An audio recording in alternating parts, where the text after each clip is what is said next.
So in this video, we're going to use Gauss's law on a point charge to figure out what is the electric field due to a point charge. And you might say, well, Jordan, why on earth would we do this? I already know the electric field due to a point charge. Well, here we're going to show that the equation that you already know can actually be derived by using Gauss's law, which is one of the most fundamental equations in all of electromagnetism. So if you understand Gauss's law, you don't need to remember the equation for the electric field of a point charge. You can figure it out yourself. So in order to use Gauss's law, we need some type of symmetry.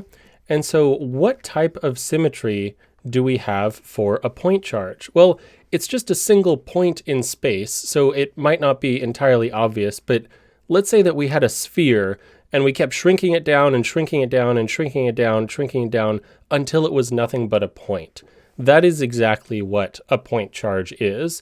And so a point charge has spherical symmetry. And so we can use a Gaussian surface that is a sphere to figure out what the electric field due to a point charge is. And so let's do that, and let's apply Gauss's law. So Gauss's law, remember, says that the electric flux through an enclosed Gaussian surface is equal to the enclosed charge by that surface divided by epsilon naught.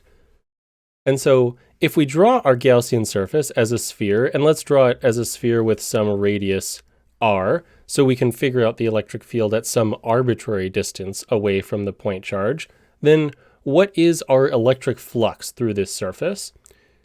Well, because we have spherical symmetry, we know that the electric field must be pointing radially outward from the charge, so it has to be pointing with some... There has to be symmetry to the electric field, just like there's symmetry to the charge. And similarly, so this is our electric field, we also know that the area vector dA points radially outward from our Gaussian surface. So the electric field and the area are pointing in the same direction everywhere on our sphere. And so that makes it very easy to compute the electric flux, which is just the dot product of the electric field with the area vector integrated over our Gaussian surface. And so in this case, because E and dA are pointing in the same direction, their dot product is just their magnitude, so E times dA. And you might say, well, how do we know the electric field is pointing out if we don't have the equation for a point charge? Maybe it's pointing in. And if that were the case, then we'd end up in our final answer with a negative sign here. So that's sort of already taken care of for us. And so if we integrate this electric field over the surface area, in general, this electric field is probably going to be some function of the distance away from our charge. So we need to write it as some function of r.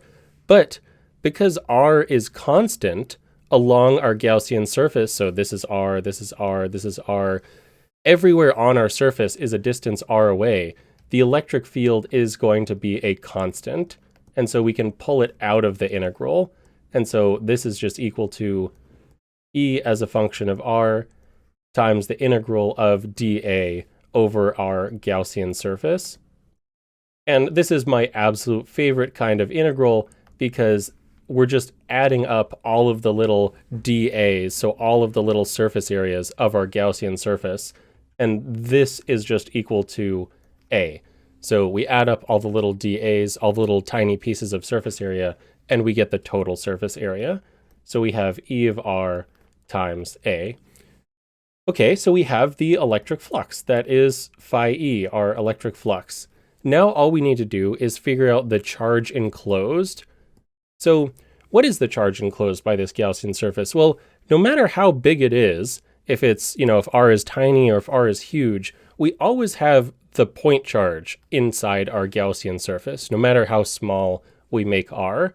So our charge enclosed is just always plus q. Because we take r out to infinity, doesn't really matter. We've still only got the one charge at the very center. And so now we can finally apply Gauss's law that the electric flux is equal to the charge enclosed over epsilon naught. So we said the electric flux is our electric field, which we don't yet know, times the area of our Gaussian surface. Let's call this A Gauss. But the area of our Gaussian surface is just 4 pi r squared, which is the surface area of a sphere. And this is equal to Q, which is our charge enclosed, over epsilon naught.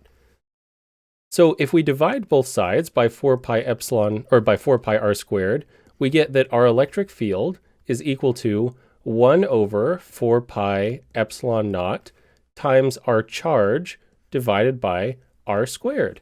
And this is exactly the electric field of a point charge. You might also recognize this little bit here as Coulomb's constant K. So K is just equal to 1 over 4 pi epsilon naught. And so here we used Gauss's law, sort of one of the most fundamental laws of electromagnetism, to figure out what the electric field was from a point charge.